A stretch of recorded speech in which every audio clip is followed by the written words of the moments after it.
Good evening students. जैसा कि आपका 31 तारीख को इकोनॉमिक्स का पेपर है और आपकी तैयारी आशा है कि अच्छी चल रही होगी। बहुत अच्छे से आप पढ़ाई कर रहे होंगे अपने एग्ज़ाम के लिए और हार्ड वर्क कर रहे होंगे। उसके बाद भी कुछ पॉइंट्स जो थे मेरे दिमाग में आए कि आपको मुझे बताने चाहिए, तो उसी से रिगार्डिंग मैंने ये वीडियो जो है आपके लिए बनाई है। इस वीडियो का आपको ये है कि डेफिनेटली बेनिफिट होगा एग्ज़ाम के लिए। इस वीडियो में देखिए, जो हमने मेनली जो क्वेश्चंस को मैंने जो टारगेट किया है वो न्यूमेरिकल क्वेश्चन को टारगेट करके वीडियो बनाई है, क्योंकि थ्योरेटिकल क्वेश्चन तो देखिए मैंने आपको क्लास में माइक्रो इकोनॉमिक्स और मैक्रो इकोनॉमिक्स दोनों को आपको लिखवा दिए थे। इंपॉर्टेंट क्वेश्चन चैप्टर वाइज लिखवाए थे मैंने, और यही आपको कहा था कि इन्हीं क्वेश्चंस को आप पढ़िए, इन्हीं को बार बार याद करो, बार बार रिविजन करो, यही फोकस हमेशा था। लेकिन कुछ न्यूमेरिकल्स क्वेश्चन के लिए मैंने ये वीडियो बनाई है और उसके सपोर्ट में देखिए कुछ थ्योरेटिकल क्वेश्चंस भी हैं, जो कि अगर आपको थ्योरेटिकल उसका थ्योरी पोर्शन नहीं पता तो आप न्यूमेरिकल्स तो कर नहीं पाएंगे, इसलिए थ्योरी पता होना भी मस्ट है आपके लिए। ठीक है, तो उसी से संबंधित हम ये वीडियो स्टार्ट करते हैं आपके लिए। मैंने एक पीडीएफ देखी, अभी आपको 2 पीडीएफ डाली थी, माइक्रो इकोनॉमिक्स न्यूमेरिकल क्वेश्चंस और मैक्रो इकोनॉमिक्स न्यूमेरिकल क्वेश्चंस। तो आज हम माइक्रो इकोनॉमिक्स के जो न्यूमेरिकल्स मोस्ट इंपॉर्टेंट जो क्वेश्चंस हैं जिनके आने की संभावना है उन्हीं के बारे में हम ज़्यादा चर्चा करेंगे। और देखिए एक बात और है कि जिन्होंने न्यूमेरिकल्स पहले कर रखे हैं, जिनको पहले समझ में आ रखा है, उनके लिए एक रिवीजन वीडियो भी हो सकता है। कुछ क्वेश्चंस आपके नए भी होंगे सभी के लिए, लेकिन मैंने देखिए स्टूडेंट्स आपसे कहना यही है कि आप अभी एग्जाम से अब आपके सिर्फ 2 या 3 दिन रह गए हैं, तो आप कुछ नया मत कीजिए। जो आपने पढ़ा हुआ है, जो आपने सीखा हुआ है, जो मैंने आपको बता रखा है, जितना आप सीख पाए क्लास में, तो आपने उसी को बार बार क्या करना है, रिवीजन करना है। कोई नई चीज को, नई क्वेश्चंस को नहीं लेना है। अगर आपको लगता है कि भाई हमसे ये चीज नहीं हो पा रही है, ये क्वेश्चंस नहीं हो पा रहा है, तो आप उसको थ्योरेटिकल पोर्शन पे उसके ज्यादा फोकस करिए, थ्योरी ज्यादा यूज करिए। नई चीज को आपने सीखने की कोशिश नहीं करनी, क्योंकि नया सीखने के लिए आपके पास समय कम है, रिविजन का ये टाइम है। तो जिन्होंने कर रखा है उनके लिए रिविजन है, और जो सीख सकता है, कर सकता है, वो सीखे। लेकिन इसमें परेशान नहीं होना और अपने समय को बहुत ज्यादा टाइम नहीं देना है कि भैया मुझे नहीं आ रहा है, फिर आप दिमाग में अपने आप के मानसिक तनाव हो जाए कि हमें तो आ ही नहीं रहा एग्जाम से पहले। इतना तनाव आपने नहीं लेना है। बहुत अच्छे से आप थ्योरी पे पढ़ सकते हो, थ्योरी को याद करके भी लिख सकते हैं। चलिए स्टूडेंट्स हम शुरू करते हैं। देखिए पहली पीडीएफ थी हमारी जो उपभोक्ता के व्यवहार का सिद्धांत, चैप्टर नंबर 2 का जो पहला क्वेश्चन है, सीमांत उपयोगिता ज्ञात करने का सूत्र लिखिए। ये देखिए मैंने आपको बता रखा है सीमांत उपयोगिता कैसे आपको ज्ञात करनी है। सेकंड क्वेश्चन पे देखिए हम चलते हैं। जो सेकंड क्वेश्चन है आपका 1 नंबर में क्वेश्चन आपसे पूछा जा सकता है, ऑब्जेक्टिव में आ सकता है या 2 नंबर में आ सकता है। देखिए हमारा लिखा है उपभोग फलन C is equal to 40 plus 0.8y में y इज इक्वल टू 100 रखने पर उपभोग मान कितना होगा। देखिए बहुत सिंपल सा क्वेश्चन है, मैं थोड़ा बोर्ड में आपको देखिए करा देता हूँ, अब इसको देख लेना कैसे हो रहा है। आपकी जो इक्वेशन है हमारे सामने, जो आपकी इक्वेशन दे रखी है वो दे रखी है C is equal to 40 plus 0.8y। देखिए यही क्वेश्चन है, क्वेश्चन नंबर में डाल देता हूँ आपका, ये सेकंड है आपका। ठीक है, जो पहली पीडीएफ है माइक्रो इकोनॉमिक्स की जो पीडीएफ है उसका क्वेश्चन नंबर 2 है, वो देखना आप। C is equal to 40 plus 0.8y में अगर वो आपसे कह रहे हैं कि y की जगह y इज इक्वल टू 100 रखने पर, यानी कि y की वैल्यू आपको दे रखी है, तो आपने कुछ नहीं करना है। देखिए आपने क्या करना है, बहुत सिंपल है, 40 जैसा आपका दिया हुआ है और 0.8 y की जगह आपने y की वैल्यू लिख देनी है मल्टीप्लाई 100। आपने इसकी वैल्यू रख दी, ये हमारी दे रखी है। उसके बाद देखिए क्या आपके लिए कितना आसान हो गया, 40 प्लस अगर हम 0.8 को 100 से मल्टीप्लाई करेंगे तो हमारा 80 आ जाएगा। ठीक, और 80 और 40 को जब हम ऐड करेंगे तो हमारा 120 आ गया।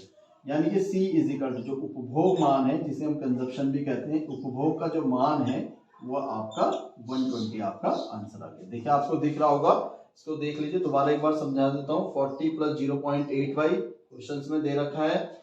y की वैल्यू देखिए हमारे सामने 100 दे रखी है, जो मैंने रखी हुई है। y की जगह देखिए मैंने 100 रखा, 40 इंटू 80 दोनों को मल्टीप्लाई करके 80 आ गया, 120 आपका आंसर आ गया। तो ये आपका 1 नंबर में क्वेश्चन इंपॉर्टेंट है और आने के इसके चांसेस है 1 या 2 नंबर में या ऑब्जेक्टिव में आपका आ सकता है। तो आपने इस तरह से कैलकुलेट करना है। यस देखिए सेम क्वेश्चंस नहीं भी आएगा, न्यूमेरिकल का भी सेम नहीं आता है बुक से, हो सकता है इन्हीं में थोड़े से नंबर चेंज कर दे, y की वैल्यू की जगह y की जगह 100 की जगह 50 कर दे, लेकिन आपको क्या होना चाहिए, मेथड पता होना चाहिए। ठीक है बच्चों, तो मेथड आपका यही है जो मैंने आपको बता दिया है। आगे हम अगला थर्ड क्वेश्चन पे देखिए चलते हैं कि निम्न तालिका को पूर्ण कीजिए। ठीक, निम्न तालिका को पूर्ण, देखिए टेबल के क्वेश्चंस मैंने आपको पहले भी बताए थे कि आपको बिल्कुल इन पे फोकस करना है अच्छे से, और क्लास में मैंने आपको बता रखे कैसे निकालना। देखिए आपको बताया था मैंने, कुछ भी आपके पास आता है सीमांत, अगर हम बात करें सीमांत उपयोगिता, ठीक, सीमांत उपयोगिता आपको कैसे निकालनी है, और कुल उपयोगिता आपको कैसे निकालनी है। टेबल ये मैं आपको ओवरव्यू दे रहा हूँ, टेबल के क्वेश्चंस में नहीं करा रहा हूँ क्योंकि मैंने करा रखे हैं। फिर भी आप लोगों को कोई प्रॉब्लम होगी तो आप मुझे ग्रुप में मैसेज कर लेना। देखिए जब भी आपको सीमांत उपयोगिता निकालनी होगी, मैंने आपको बताया था आपको सिर्फ माइनस कर देना है, जब भी कुल की बात करेंगे तो हम उसको प्लस कर देंगे। सीमांत का मतलब हो गया आपका माइनस, कुल का मतलब हो गया प्लस। ठीक, और थर्ड था हमारा औसत।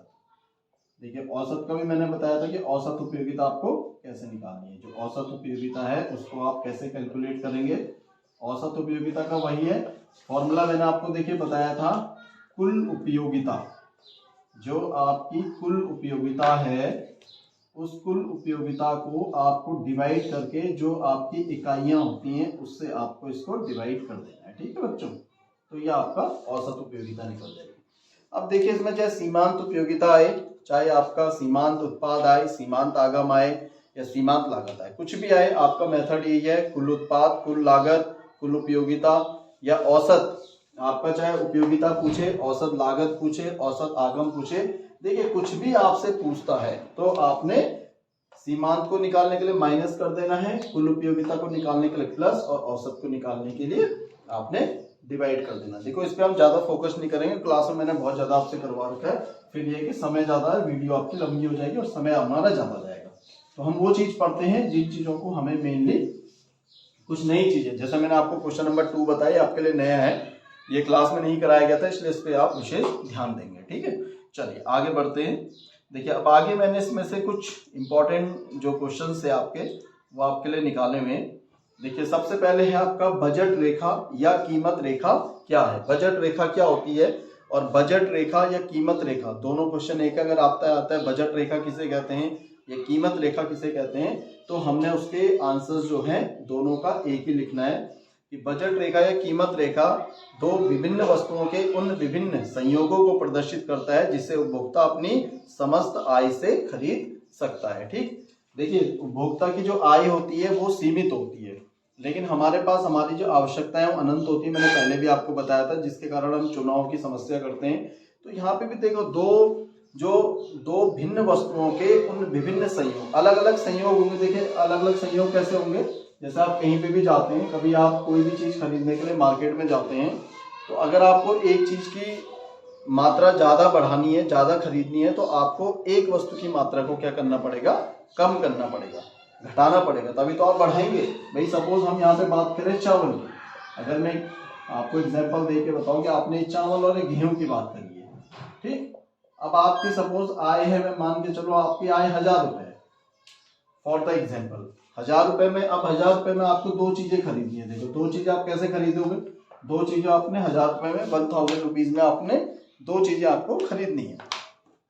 अब आपने सपोज यहाँ पे क्या करा कि पूरे 1000 रुपए के आपने क्या करे, यहाँ पे चावल खरीद लिए। ठीक, तो गेहूं क्या हो जाएगा, गेहूं आपका बिल्कुल जीरो हो जाएगा, क्योंकि आपने अपनी जो पूरी आय है वो चावल पे ही पूरा क्या कर दिया, चावल पे व्यय कर दी।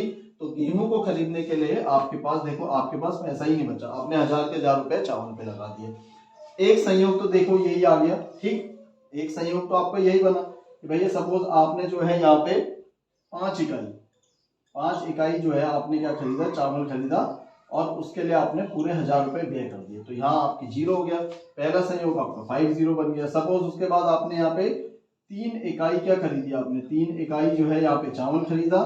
ठीक, और फिर भी आपने पूरी जो आय है उसको व्यय नहीं करा, तो कुछ इकाई आप क्या कर सकते हो, गेहूं की भी खरीद सकते हैं। एक काल्पनिक आंकड़ों को लेके चलते हैं। ठीक, तो एक चीज को अगर हमें अपनी आय को इस तरह से हमें डिवाइड करना पड़ता है ठीक, कभी तो हमने पूरी आय को एक ही चीज पे कर दिया तो हमारे पास कुछ नहीं बचा, इसलिए कभी कभी हम अलग अलग संयोग बनाते हुए चलते हैं, कभी किसी को घटाते हैं, कभी किसी को बढ़ाते हैं। तो देखिए ये आपका बजट रेखा, बजट है कीमत रेखा। बाकी इसका पीडीएफ मैं आपको देखिए ग्रुप में डालूंगा, उससे आप इसको अच्छे से पढ़ भी लेना। इसको समझाने का मतलब है कि इसका एक न्यूमेरिक क्वेश्चन आता है कि बजट रेखा का या कीमत रेखा का समीकरण क्या होता है। ठीक, जो इक्वेशन आती है बजट रेखा, यानी कि एम, जो बजट रेखा की जो इक्वेशन होती है वो होती है आपकी P1 X1, ठीक बच्चों, P2 और X2। देखो ये आपने ध्यान में रखना है। M इज इक्वल टू, जो आपका M मैंने सामने लिखा है, M इज इक्वल टू, ठीक है, M is equal to P1 X1 plus P2 X2, ये आपने याद में रखना है। देखिए ये आपका बजट रेखा का समीकरण है, P1 X1 P2 X2। M क्या होता है, जो M होता है इससे हम कहते हैं उपभोक्ता की आय। ये जो है ये आपका जो कोई भी उपभोक्ता है, आप हो सकते हैं, हम हो सकते हैं, कोई भी देखिए बच्चों उपभोक्ता है जो उपभोग करता है, तो ये उपभोक्ता की आय है। ठीक है, ये उपभोक्ता की आय है। P1 देखिए, P1 हो गया आपका एक वस्तु की कीमत, P का मतलब देखिए प्राइस होता है, तो P होगी कीमत, ठीक। और देखिए X हो जाता है आपका मात्रा, यानी कि क्वांटिटी, जितना आप खरीद रहे हो। भाई सपोज आप 20 रुपए में 1 किलो गोभी खरीद रहे हैं, तो 20 रुपए तो उसका प्राइस हो गया, और आपने खरीदी सपोज 1 किलो गोभी, तो 1 किलो आपकी क्वांटिटी हो गई, मात्रा हो गई। फिर उसी तरह से P2, यानी कि ये एक वस्तु की कीमत है और ये आपका दो वस्तु की कीमत है। मैंने बताया ना बजट रेखा में देखिए क्या होता है, दो भिन्न वस्तुओं का विभिन्न संयोग बनते हैं, दो वस्तुओं का होना जरूरी है, तभी आपका बजट रेखा समीकरण। फिर X2 आपका मात्रा हो जाता है, क्या हो जाता है, देखिए। तो ये इक्वेशन है, देखिए P1 X1 plus P2 X2, ये आपने बिल्कुल ध्यान में रखना है कि बजट रेखा या कीमत रेखा का अगर समीकरण आता है तो ये समीकरण आपने इसको याद कर देना, क्योंकि इसी समीकरण के बेस में हम एक न्यूमेरिक क्वेश्चन भी आपका अभी सॉल्व करेंगे। ठीक, बाकी पीडीएफ आपको मिलेगी और आपको अच्छे से क्लियर होगा। चलिए आगे बढ़ते हैं। देखो अब आता है नेक्स्ट क्वेश्चन है, देखो आपके पास उपभोक्ता के बजट सेट या कीमत सेट से आप क्या समझते हैं। अभी मैंने आपको बताया था कि कीमत रेखा या बजट रेखा क्या होती है। अब ये कह रहा है कि उपभोक्ता के बजट सेट या कीमत सेट से आप क्या समझते हैं। देखो उपभोक्ता के बजट सेट से अभिप्राय उन सब समूहों से हैं जिसे प्रचलित बाजार मूल्य पर उपभोक्ता अपनी आय से खरीद सकता है। देखिए आपने एक समूह बनाए, आपने गेहूं और चावल का समूह बना दिया, ठीक है, या आपने जो है मोबाइल लैपटॉप का समूह बना दिया है। किन्हीं दो चीजों का समूह आप बना सकते हो, और किस चीज पे आप अपनी आय को खर्च करोगे, या प्रचलित बाजार मूल्य पर उपभोक्ता अपनी आय से उन चीजों को खरीद सकते हैं। यानी कि आपकी आय होनी चाहिए, आपके जो दो संयोग ऐसे बनने चाहिए, दो वस्तुएं ऐसी होनी चाहिए जिनको आप अपनी आय से खरीद सकते हैं, तो वो हमारा बजट सेट हो जाता है। अगर कीमतें, देखिए अगर कीमतें और उपभोक्ता की आय दोनों दुगनी हो जाएं तो बजट सेट कैसा होगा। ये क्वेश्चन मैंने आपको क्लास में बताया था कि जब आय भी आपकी डबल बढ़ रही है और कीमतें भी साथ साथ बढ़ रही हैं, दो गुनी बढ़ रही हैं, कीमतें भी दो गुनी बढ़ रही हैं और आय भी दो गुनी बढ़ रही है, तो हमारे बजट सेट पे कोई प्रभाव ही नहीं पड़ेगा, क्योंकि दोनों क्या है, दोनों सीधा संबंध है। एक चीज बढ़ रही है तो दूसरी भी बढ़ रही है, तो हमारे बजट सेट पे कोई प्रभाव नहीं पड़ेगा। कीमतें बढ़ने का हम पे इसलिए ज्यादा प्रभाव नहीं पड़ेगा क्योंकि हमारी आय भी बढ़ रही है साथ। तो इसका आंसर ये होगा कि आपका जो बजट सेट है परिवर्तित रहेगा। बिल्कुल एक नंबर का क्वेश्चन इंपॉर्टेंट बनता है।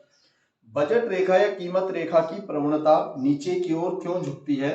ठीक है, क्योंकि यदि उपभोक्ता किसी एक वस्तु की अतिरिक्त इकाई का उपभोग करना चाहता है तो उसे दूसरी वस्तु की कुछ मात्रा का त्याग करना पड़ेगा, P1/P2। देखो प्रवणता की जो माप होती है मैंने बताया था अभी, P1/P2, आपको ये ध्यान में रखना है। ठीक, क्योंकि हमें एक वस्तु की अगर मात्रा बढ़ानी है, अतिरिक्त इकाई का प्रयोग करना है। ठीक, चावल आज हमने जो है 5 किलो खरीदा, और यहाँ हमने सपोज जो है गेहूं 4 किलो खरीदा। अब मुझे चावल एक इकाई बढ़ानी है, 5 की जगह मैंने चावल को 6 इकाई कर दिया, तो मुझे गेहूं को 3 इकाई में करना पड़ेगा, तभी मैं चावल को 6 इकाई में खरीद पाऊंगा।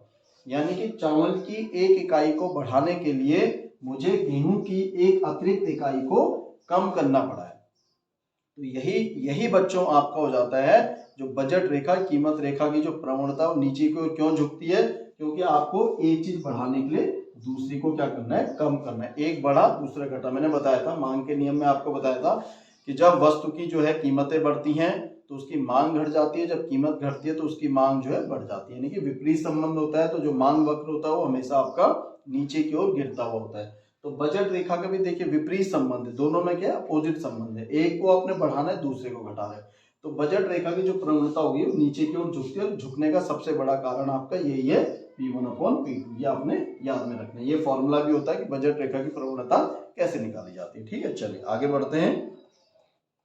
देखिए अब मैंने बोला ना, वीडियो आपकी मेन न्यूमेरिक क्वेश्चंस के लिए बनाई गई, लेकिन थोड़ा सा थ्योरेटिकल पार्ट आपको देना जरूरी है, तभी आप समझ पाएंगे। ठीक, तो ये हमारा बजट रेखा थी, बजट सेट था। ये बजट की प्रवणता क्यों होती है, बजट रेखा क्या होती है, दो भिन्न वस्तुओं के संयोग को बताती है। उपभोक्ता की आय और दो वस्तुओं की कीमतों से ही बजट रेखा या कीमत रेखा का जो है आपका निर्माण होता है, जिसका ग्राफ मैंने पीडीएफ में आपको दे रखा है। चलिए क्वेश्चन नंबर देखिए 6 की तरफ चलेंगे हम। मान लीजिए कोई उपभोक्ता अपनी आय का व्यय करके वस्तु 1 की 6 इकाइयां और वस्तु 2 की 8 इकाइयां खरीदता है। देखिए अब इसमें आपको ध्यान में रखना है। देखिए ठीक, दोनों वस्तुओं की कीमतें 6 रुपए और 8 रुपए है, तो उपभोक्ता की आय कितनी होगी। देखिए ये उपभोक्ता की आय की बात कर रहे हैं, यानी कि जो मैंने आपको समीकरण अभी बताया था इसका बजट रेखा की, ये उसी फॉर्मूले से होगा। P1 X1 देखिए प्लस P2 और X2। ठीक है बच्चों, अभी मैंने समीकरण लिखे, मैंने आपको बताया था ये उपभोक्ता की आय, यही आपसे क्वेश्चन में पूछ रहा है कि उपभोक्ता की आय कितनी है, यानी कि M आपको बताना है। M क्या डिनोट करता है, उपभोक्ता की आय, तो आपको यही बताना है कि उपभोक्ता की आय कितनी है। ठीक, तो हमें M कैलकुलेट करना है। अब हम कैसे करेंगे, मैंने बताया था P1 आपका हो गया एक पहली वस्तु की कीमत, यानी कि जो कीमतें दे रखी हैं आपको, देखिए दोनों वस्तुओं की कीमतें क्रमशः 6 रुपए और 8 रुपए दे रखी। ठीक, तो जो हमारा, हम यहाँ पे थोड़ा सा इसको और अच्छे से तुम्हें बता देता हूं मैं, P1 X1 ठीक, P2 और X2। देखिए क्वेश्चंस को सॉल्यूशन देखने से पहले मैंने सॉल्यूशन भी दे रखा है, लेकिन आपको मैं समझा रहा हूं।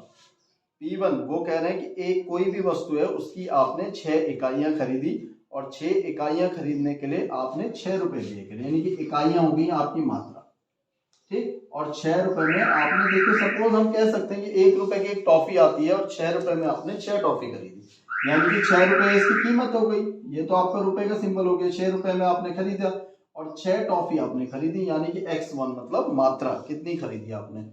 उसके बाद बोल रहा है कि आपसे 8 इकाई, एक और वस्तु आपने खरीदी, कोई भी वस्तु खरीद सकते हैं, उसकी आपने 8 रुपए में 8 रुपीज था और 8 रुपीज में आपने उसकी 8 इकाइयां खरीदी। ठीक, ये हमारे क्वेश्चन में गिवन है।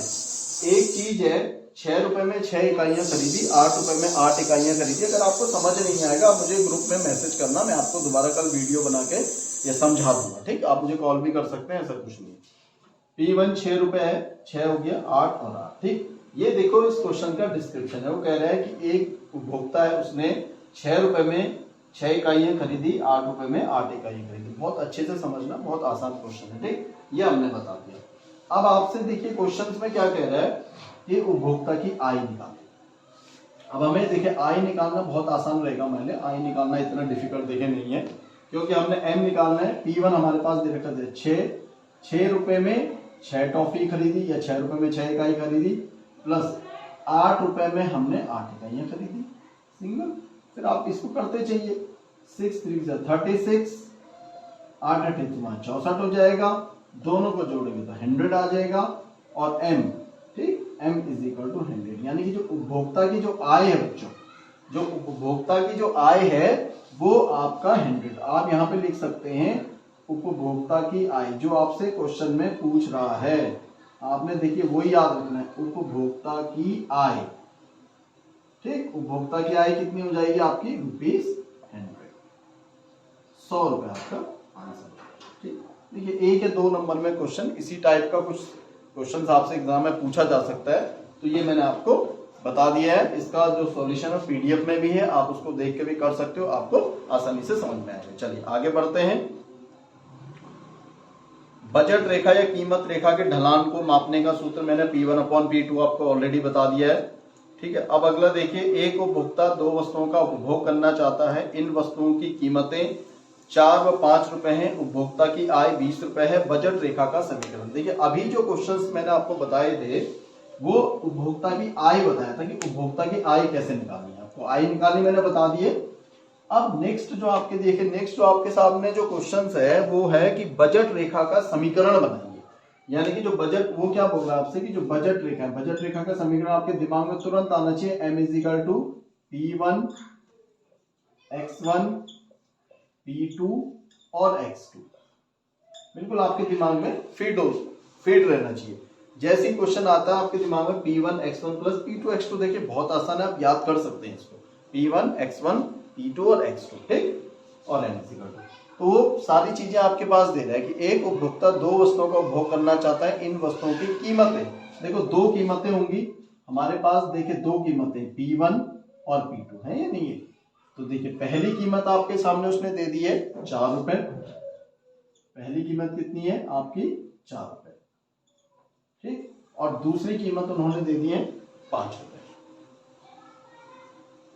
ठीक है बच्चों, 4 रुपए 5 रुपए। और उपभोक्ता की आय भी दे दी आपके साथ कि उसने उपभोक्ता की आय 20 रुपए। देखिए इससे पहले सवाल में हमने आय निकाली थी, एम निकालना था, लेकिन यहाँ पे देखो आपको प्राइस दोनों दे दिए, P1 P2 दे दिया और आय दे दी, ठीक। मात्रा क्वांटिटी आपको कुछ नहीं दे रखी है, तो मात्रा को आपने x1 x2 ही मान के चलना है, क्योंकि हमें आय नहीं निकालनी है, सिर्फ बजट रेखा का समीकरण इनको बना के दिखाना है। तो अगर हम बजट रेखा के समीकरण की बात करें, अगर मैं बजट रेखा का समीकरण बनाऊं तो आपको क्या करना है, आप समीकरण बनाते क्या लिखेंगे, m = P1 x1 P2 और x2, ये आपका इक्वेशन बना है। जितनी m के नीचे वैल्यू दे रखी है आपने 20 लिख दिया। P1 आपका कितना दे रखा है 4, x1 ऐसी रखेंगे क्योंकि क्वांटिटी हमारे पास नहीं है, ठीक।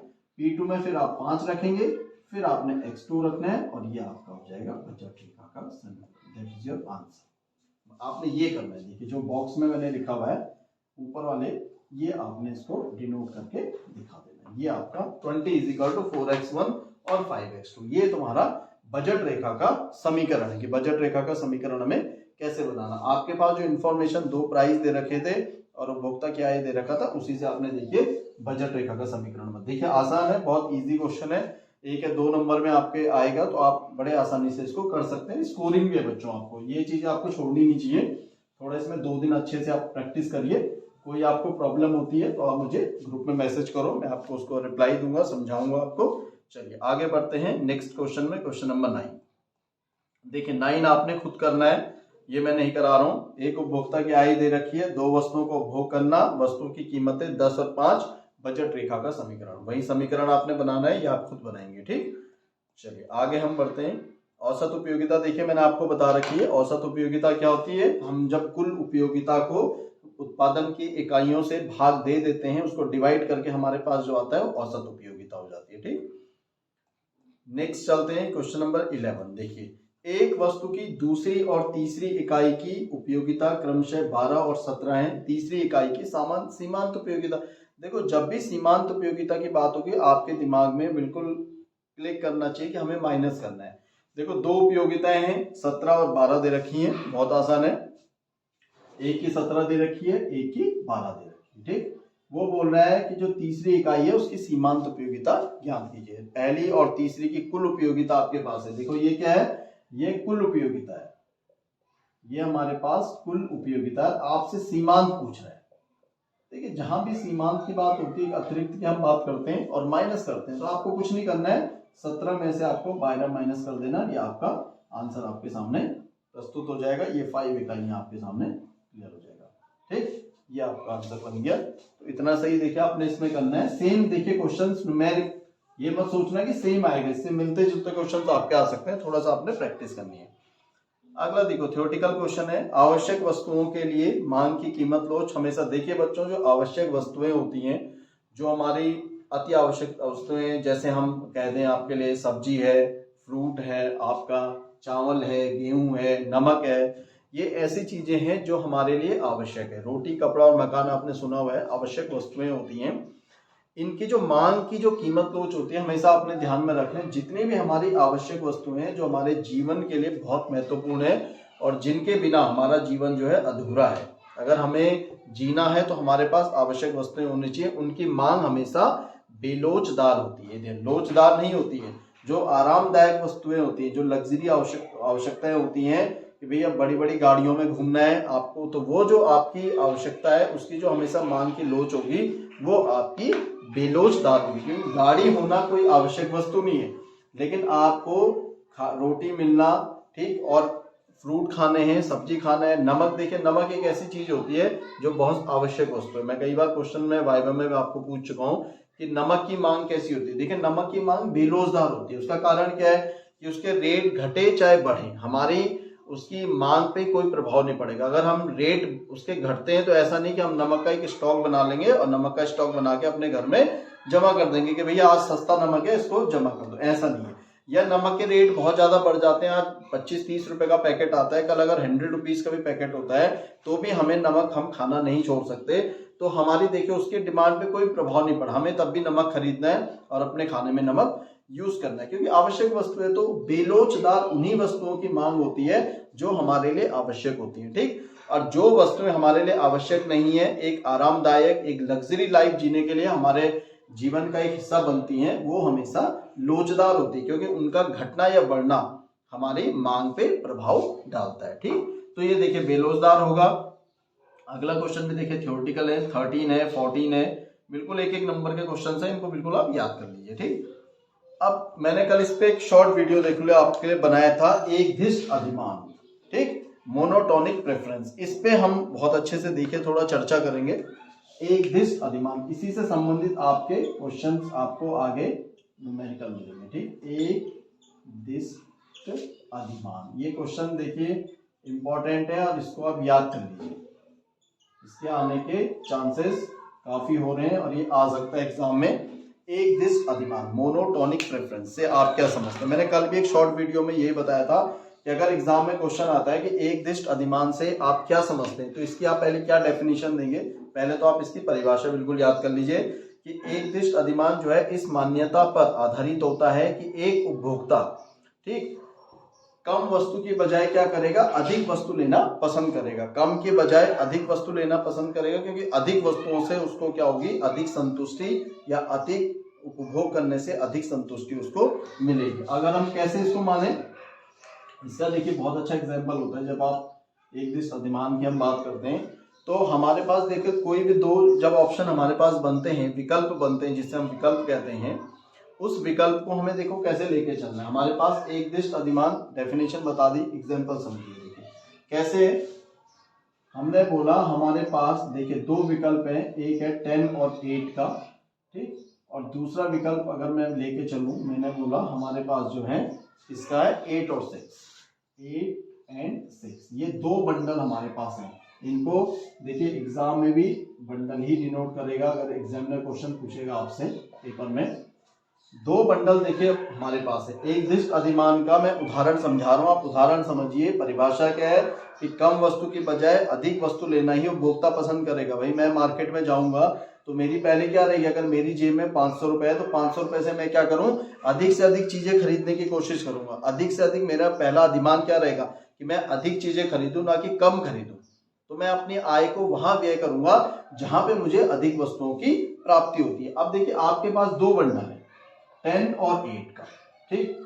हमने आपको दो विकल्प दिए, आप इसको चयन करेंगे या आप इसको चयन करेंगे। ये आपके सामने एक विकल्प है, देखो एक में है आपका 10 और 8 और एक में देखिए आपका 8 और 6।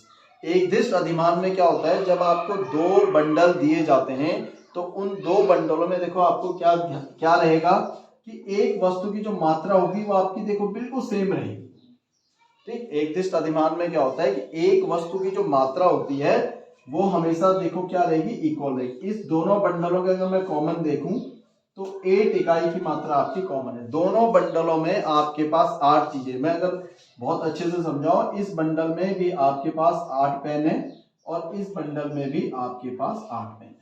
पेन से समझते हैं, पेन स्टूडेंट्स का या टीचर का बहुत इंपॉर्टेंट हथियार होता है। तो 8 समझते, देखिए 8 पेन आपके पास बंडल 1 में भी है और बंडल 2 में भी आपके पास 8 पेन है। तो ये तो देखिए कॉमन हो गया, भैया 8 यहाँ भी मिल रहे, 8 यहाँ भी मिल रहे। लेकिन हम जाएंगे किसमें, तो ये पहली परिभाषा एकधिष्ट अधिमान में यही है कि एक वस्तु की मात्रा बराबर होगी। एक वस्तु की मात्रा आपकी बराबर होगी और जो दूसरी वस्तु है उसकी जो मात्रा है वो आपकी कम नहीं होनी चाहिए। यानी कि आप उसे अधिमान देंगे। अधिमान का मतलब देखो होता है प्रेफरेंस देना, किसी चीज को वरीयता देना। अधिमान का मतलब समझिए, वरीयता देना। हम किसको वरीयता देंगे, किसको खरीदने में वरीयता देंगे। ठीक, तो हमारा एकदिष्ट अधिमान क्या कहता है कि एक वस्तु की मात्रा, तो जब आप चुने तो एक वस्तु की मात्रा आपकी समान रहे और एक जो दूसरी वस्तु है उसकी मात्रा भी कम नहीं होनी चाहिए, यानी कि अधिक होनी चाहिए। तो देखिए बहुत अच्छा है कि आपने 8 तो आपका सेम मात्रा है, लेकिन देखो यहाँ कितने मिल रहे हैं आपको। सपोज मैं आपकी बात करूं कि यहाँ पे आपको 10 पेंसिल मिल रही हैं और यहाँ पे आपको सिर्फ 6 पेंसिल मिल रही है। तो देखो इस वाले बंडल में तो सिर्फ पेंसिल 6 है, यहाँ पेंसिल आपकी 10 है। यानी कि अब वो कहेगा कि इन दोनों में से आप देखो किसको चुनोगे। तो मैंने क्या बताया, एक वस्तु की मात्रा सेम रहनी चाहिए, 8 आपका सेम है, लेकिन जो दूसरी वस्तु है उसकी मात्रा कम नहीं होनी चाहिए। यानी कि पहले बंडल में 10 है, दूसरे में 6 है। तो हमारा जो चयन होगा, जो एकदिष्ट अधिमान होगा, हम जो चुनेंगे वो चुनेंगे 10 और 8 बंडल को, हम इसको वरीयता देंगे।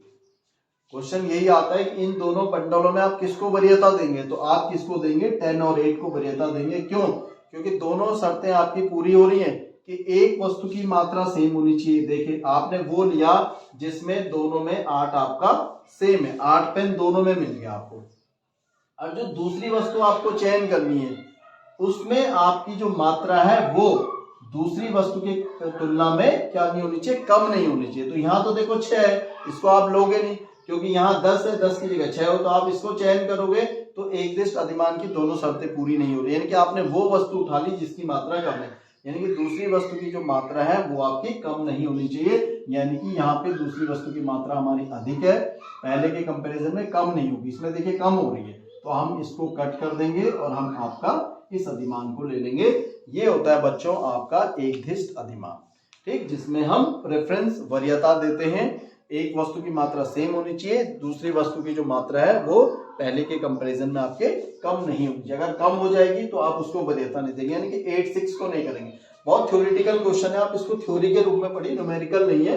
बस आपको देखना है कि किस वरीयता को आपने लेना है, जिसमें एक वस्तु सेम होनी चाहिए और दूसरा जो बंडल होना चाहिए वो आपका अधिक मात्रा का होना चाहिए, कम मात्रा का नहीं होना चाहिए। तो आपने अगर इन्हीं में सवाल पूछ लेगा 10, 8, 8, 6 में किस बंडल को आप वरीयता देंगे, तो 10, 8 को देंगे। देखिए इसी से संबंधित हमारा अगला क्वेश्चन है, यदि एक उपभोक्ता के अधिमान एकदिष्ट है तो वह बंडल 10, 8 और बंडल 8, 6 के बीच तटस्थ हो सकता है।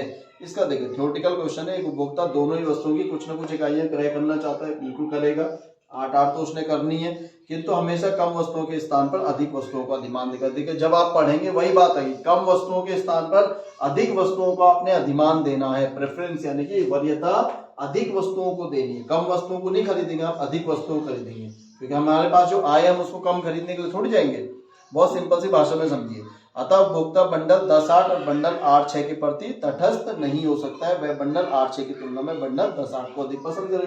तटस्थ कैसे हो जाएगा, तटस्थ का मतलब समझे, जैसे आपका उदासीनता मानचित्र होता है कि जिसमें आपने बिल्कुल न्यूट्रल तटस्थ हो जाना है, भाई कुछ नहीं करना, मुझे कोई वरीयता नहीं देखनी है, मुझे कोई संतुष्टि का लेवल नहीं देखना है, बस जो मन करा वो खरीद लिया। लेकिन वो नहीं, उसका कारण क्या है कि आप क्या करेंगे, तटस्थ नहीं होंगे, क्योंकि यहाँ पे क्या है, एक वस्तु कॉमन है लेकिन दूसरे की मात्रा बढ़ गई है। तो साफ नीचे लिखा है कि वह बंडल 8, 6 की तुलना में बंडल 10, 8 को अधिक पसंद करेगा। तो ये देखिए क्वेश्चंस भी दे रखा है आपको, मैंने एकदिष्ट अधिमान समझा भी दिया है। आगे देखिए हम पढ़ते हैं।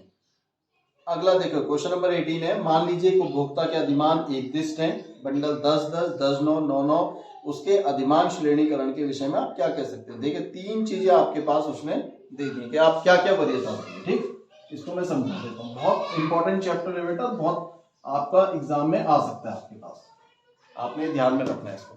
देखो उन्होंने 3 चीजें आपके पास दी, उसने बोला आपके पास एक वरीयता है 10 की। ठीक, ये क्वेश्चन आपके एग्जाम में ऐसे रहेगा, बंडल 10, 10 का बंडल है, ये उसने बोला 10 और 9 का बंडल है। ठीक है भाई, और अगला बोल दिया कि 9 और 9 का है। ठीक है भाई, अब देखिए अगर हम इसकी बात करते हैं कि ये कह रहे हैं कि एकदिष्ट है, मतलब ये उपभोक्ता अधिमान एकदिष्ट है। अब वो कैसा क्रम बनाएगा इसके, देखिए कैसे क्रम लेगा। अगर हम क्रम करें, देखो पहले में उसको मात्रा, सबसे ज्यादा मात्रा इन दोनों में मिल रही है, मिल रही है नहीं मिल रही, 10 और 10 की मिल रही, तो पहली वरीयता उसकी 10 और 10 पे हो जाएगी। फर्स्ट हम जो देंगे इसको देंगे, देखिए पहली वरीयता 10 और 10 को दे देंगे, क्योंकि इसमें भी 10 है और इसमें भी 10, मैंने बताया था जिसमें समान मात्रा होगी। दूसरा बंडल क्या होगा हमारा 10 और 9 हो जाएगा, क्योंकि देखिए क्या होगा इसमें, एक तो आपका कॉमन है 10, ठीक, और सेकंड क्या है आपका 9 और 9, यहाँ घट रहा है तो सेकंड वरीयता हम इसको दे देंगे सेकंड, और थर्ड वरीयता हमारी इसमें आ गई। यही क्वेश्चन आपका बस सॉल्व हो गया कि आपने एक टेबल बना के इसको शो कर देना, मैंने पीडीएफ में टेबल। मांग की कीमत लोच, देखिए मांग की कीमत लोच आपको कैसे निकालनी है। मांग की कीमत लोच को हम डिराइव करते हैं ईडी से, ठीक। आपने करना है delta Q upon Q multiply P upon delta P. ये देखिए स्टूडेंट्स, ये मैंने आपको क्लास में भी बताया था, ये वाला फॉर्मूला कि मांग की कीमत लोच आपको कैसे निकालनी है। फिर भी जो पीडीएफ मैंने आपको देखिए डाली है उसमें क्वेश्चन नंबर 4 में आपने देखना है, जो फोर्थ क्वेश्चन है उसको मैं आपको समझा रहा हूँ। देखिए, एक उपभोक्ता किसी वस्तु की 3 रुपए प्रति इकाई कीमत होने पर वस्तु की 40 इकाई की खरीद करता है। कीमत बढ़कर 4 रुपए प्रति इकाई हो जाने पर वस्तु की खरीद घटकर 30 इकाई हो जाती है। देखो आपने सबसे मेन ये ध्यान में रखना है कि जब किसी भी वस्तु की जो कीमत है वो अगर आपकी बढ़ गई है तो उसकी जो मांग है वो घट जाएगी, अगर कीमत आपकी घट गई है तो मांग आपकी बढ़ जाएगी। फिर ये कह रहा है कुल व्यय विधि से गणना करते हुए मांग की कीमत लोच ज्ञात कीजिए। देखिए दो इसके नियम है, आपको दोनों नियम में बता देता हूं। मांग की जो कीमत लोच निकालने के लिए आपके दो फॉर्मूले आपने यूज करने हैं, ठीक। मांग की कीमत लोच, मांग की कीमत लोच। देखिए कई सालों से क्वेश्चन आपका आया नहीं है तो इस बार आने की पूरी संभावना है। इसके दो फॉर्मूले देखो आपने ध्यान में रखने। एक मैंने आपको बताया था E D is equal to delta Q upon Q multiply P upon delta P, ठीक। डेल्टा का मतलब होता है परिवर्तन, जो आप परिवर्तन करते हो, ठीक। दूसरा जो फॉर्मूला होगा वो होगा तुम्हारा व्यय विधि से मांग निकालना, व्यय विधि से मांग की लोच निकालना। व्यय विधि से आप कैसे निकालोगे, मांग की कीमत लोच ही निकालनी है, लेकिन अगर उसने क्वेश्चन में इंडिकेट कर दिया कि व्यय विधि से निकालो तो आपको कैसे निकालना है। देखिए आपको क्या निकालना है कि मांग में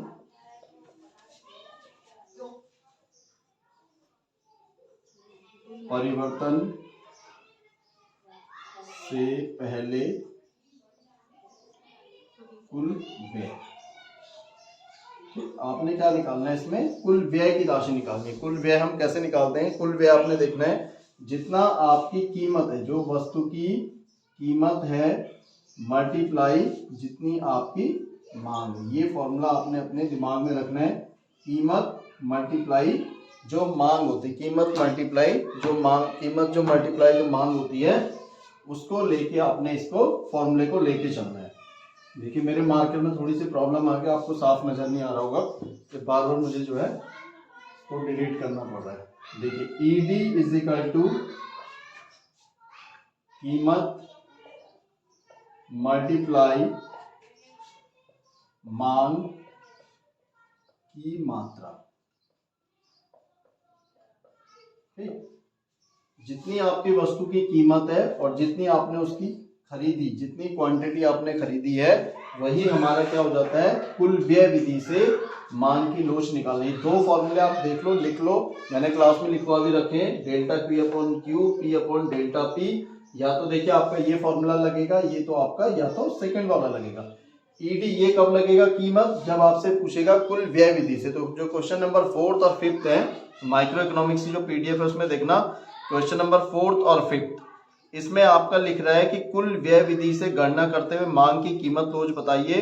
कुल व्यय विधि से मांग की कीमत लोच बताइए। तो जब व्यय विधि आपका आ जाएगा तो फिर आपका ये फॉर्मूला यहाँ पे आपने नहीं लगाना है, बल्कि कीमत मल्टीप्लाई मांग की मात्रा। अब इसी देखो इसी क्वेश्चन को हम यहाँ पे करेंगे, किस तरह से हम इसको निकालेंगे, ठीक। 4 नंबर में लिख दे रहा हूं आपको, नंबर 4। देखिए सबसे पहले कह रहा है 3 रुपए प्रति इकाई कीमत होने पर वस्तु की 40 इकाई की खरीद करी। देखिए आपने जब आपकी वस्तु की कीमत कितनी थी, रुपीस थी, आपने 3 रुपए में कितनी इकाइयां खरीदी, 40 इकाइयां खरीदी। तो कुल व्यय मतलब जितनी कीमत और जितनी आपने इकाइयां खरीदी। अभी मैंने तो आपको फॉर्मूला बताया था तो ये हो गया आपका 120, मल्टीप्लाई करके कितना आ जाएगा 120। सेकंड क्या कह रहा है कि यदि कीमत बढ़कर 4 रुपए प्रति इकाई हो जाने पर वस्तु की खरीद घटकर 30 इकाई हो। देखिए मांग का नियम यही कहता है कि जब किसी वस्तु की जो कीमत होती है, अगर कीमत आपकी घट गई तो मांग बढ़ जाती है, कीमत बढ़ गई तो उसकी जो मांग है वो घट जाती है। देखिए पहले कीमत कितनी थी 3 रुपए, अब ये कह रहे हैं जो कीमत है वो बढ़कर कितनी हो गई है 4 रुपए हो गई है। तो आपने देखिए ये भी ध्यान रखना कि जब आपकी कीमत 4 रुपए है तो पहले मांग आपकी 40 थी, अब कह रहा है जो मांग घटकर कितनी हो गई है 30 हो गई है। तो इन दोनों को फिर मल्टीप्लाई करेंगे, 4 3 12 यानी कि 120 आपका। देखिए तो यहाँ पे आपको बहुत ध्यान देना है कि जब आपकी पहली कंडीशन थी 3 रुपए में, जब आपने 40 इकाइयां खरीदी थी तो आपका जो व्यय था वो तब भी कितना था 120 है।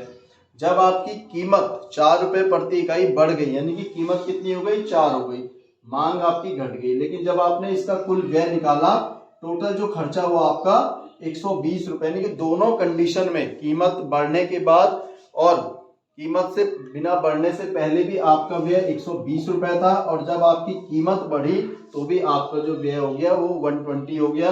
तो जो हम निकालेंगे मांग की जो लोच कह रहा है 120 अपॉन 120, ठीक। तो इसको कैंसिल हो जाएगा, इसको काट के हमारे पास कितना आएगा, मांग की लोच हो जाएगी बच्चों आपका ED = 1, यानी कि इसको हम कहेंगे इकाई लोचदार मांग। क्या कहेंगे, इकाई लोचदार मांग। क्योंकि जब भी मांग की लोच का मान 1 होता है, यानी कि जैसे हम लिखते हैं ना E = 1, तो जब भी मांग की लोच का मान 1 होता है तो वो आपका इकाई लोचदार मांग कहलाती है, यानी कि व्यय में कोई परिवर्तन नहीं हुआ। व्यय आपका क्या है, मूल्य बढ़ने से पहले आपका व्यय 120 रुपए था, मूल्य बढ़ने के बाद भी आपका जो व्यय है 120 रह गया। तो दोनों को मल्टीप्लाई करके आपकी जो मांग की लोच निकल गई 1 निकल गई, यही आपका आंसर। बहुत सिंपल तरीके से आपने लगाना है, लेकिन ये ध्यान कब रखना है, जब आपको कुल व्यय विधि से पूछेगा। अगर उसने बिना व्यय विधि लिखा है कि मांग की कीमत लोच निकाली है तो फिर आप डेल्टा Q अपॉन Q और P अपॉन डेल्टा P वाला ही फॉर्मूला लगाएंगे, जो मैंने आपको क्लास में ऐसे दोनों बता रखे हैं, दोनों में अंतर मैंने आपको और अच्छे से बता दिया है। फिर भी आप लोगों को अगर कंफ्यूजन होता है तो आप ग्रुप में मैसेज करके मुझे पूछ सकते हैं, मैं दोबारा से आपको एक बार फिर समझा दूंगा, ठीक। इसी से संबंधित देखिए नेक्स्ट हमारे क्वेश्चंस है, बिल्कुल सेम आपका इससे रिलेटेड है। 5th देखिए, ये एक उपभोक्ता किसी वस्तु की कीमत 10 रुपए प्रति इकाई पर 50 इकाई खरीद करता है, लेकिन कीमत गिरकर 5 प्रतिदिन इकाई हो जाने पर वह 100 इकाई को खरीदता है। कुल व्यय विधि द्वारा मांग की लोच। देखिए फिर वही बात आ गई, फिर आपका कुल व्यय विधि से ही बात कर रहा है, ठीक। तो आपने वही फॉर्मूला ED = कीमत मल्टीप्लाई मांग की मात्रा, यानी कि कीमत और मांग की मात्रा को क्या कर देना है, मल्टीप्लाई आपने कर देना है, ठीक।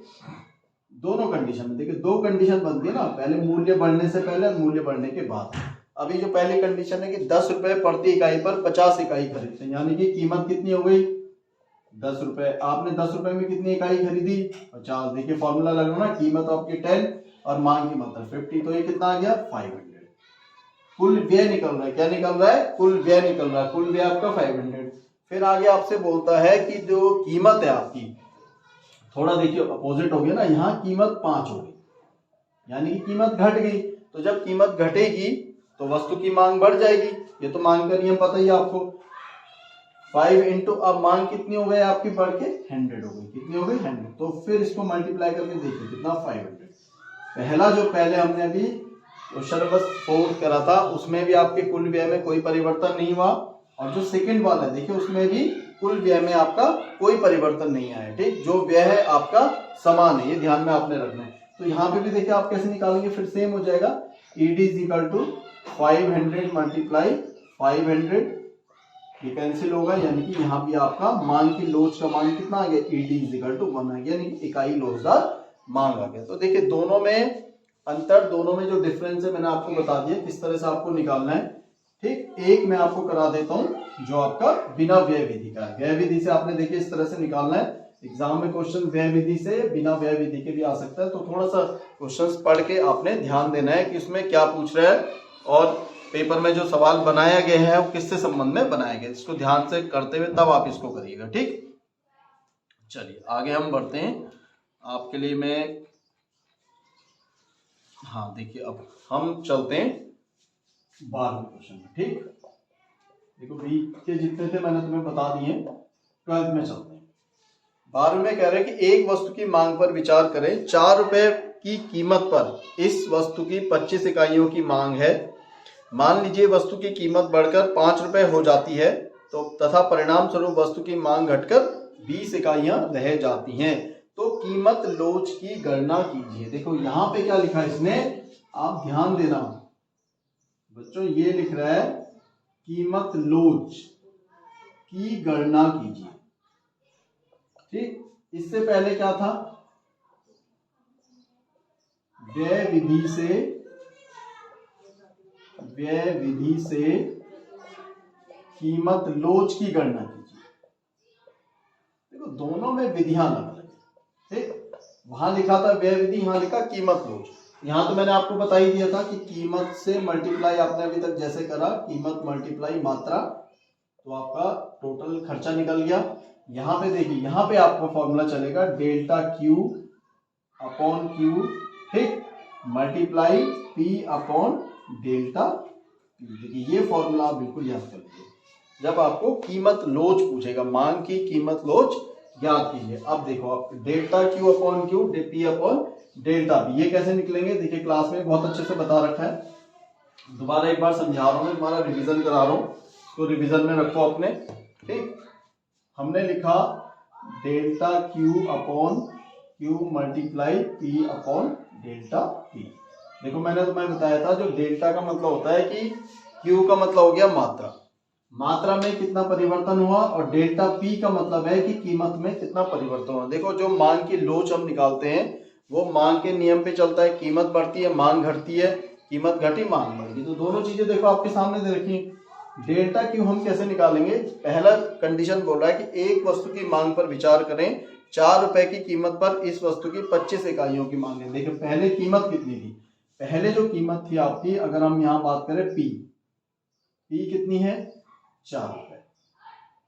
ठीक, पहले 4 रुपए में आपने कितनी वस्तुएं खरीदी, वस्तुएं का मतलब क्यू, 25 इकाइयां आपने खरीद ली। ठीक, ये दे रखा है। मान लीजिए वस्तु की कीमत बढ़कर 5 रुपए हो जाती है। देखिए सेकंड कंडीशन क्या बोल रहे हैं कि पहले कीमत 4 रुपए थी, अब कीमत यानी कि P2 कितनी हो गई आपकी, ये हो गई आपकी 5 रुपए, यानी कीमत बढ़ गई है।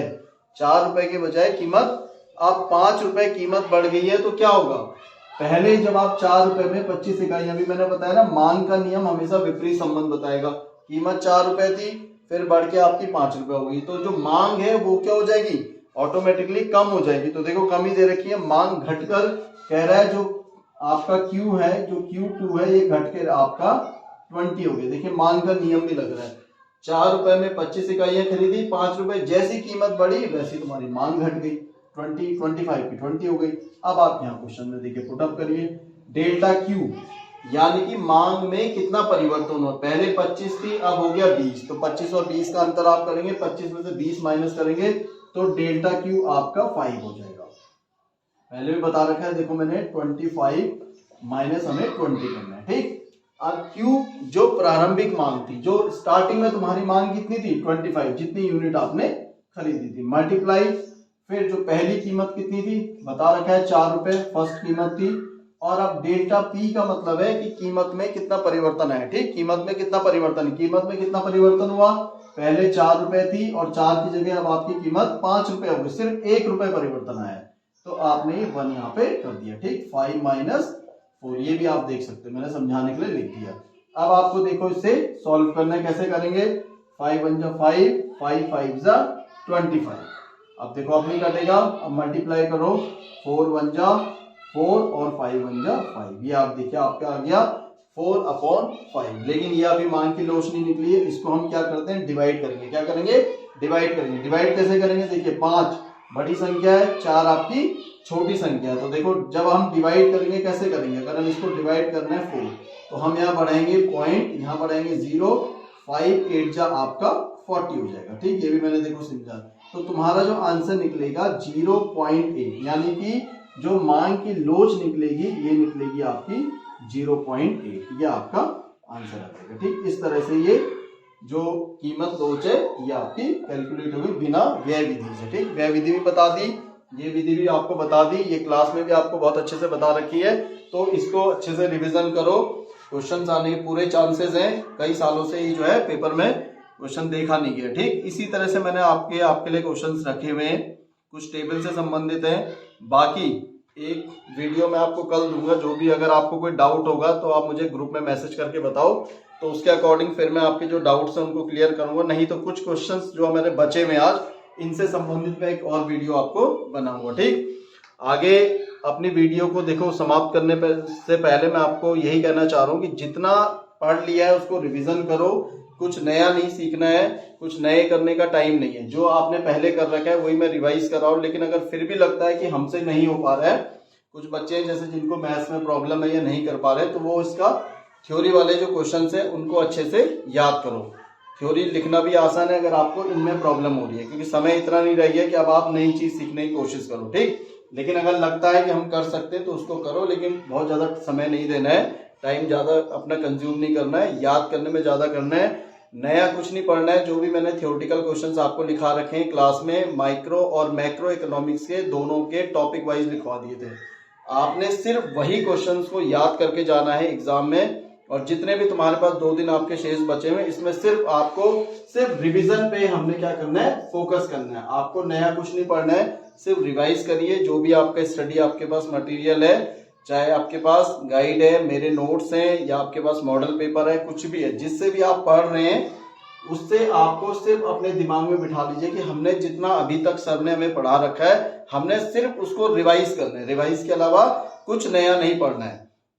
अगर मेरी पीडीएफ में आपको कुछ चीजें नहीं लग रही हैं और डिफिकल्ट लग रही हैं कि सीखना संभव नहीं हो पा रहा है, जिनको आसान लग रहा है, देखिए वो तो मैंने समझा दिए, इजी चीजें बताई हैं, बहुत ज्यादा डिफिकल्ट मैं लेके भी नहीं आया इसलिए वीडियो में, क्योंकि समय की कमी है। लेकिन कुछ चीजें मैंने नहीं बताई हैं, उनको थोड़ा सा सीखने की कोशिश करो, और परीक्षा में अगर आपका क्वेश्चन आपके लिए बनता है तो उसको अच्छे से तैयार करो और अपनी पढ़ाई को ज्यादा समय दो, ज्यादा टाइम दो, यही टाइम है पढ़ने का। ठीक है, चलिए स्टूडेंट्स, आज के लिए हम अपनी वीडियो को समाप्त करते हैं। एक वीडियो लेके मैं आपके सामने कल फिर प्रस्तुत होऊंगा, उसको ग्रुप में डालूंगा। इससे पहले मेरी ये वीडियो आपने पूरी वॉच करनी है, देखनी है, और कोई डाउट अगर आपको लगता है तो आप मुझे ग्रुप में मैसेज करके डालेंगे। ठीक है, थैंक यू सो मच।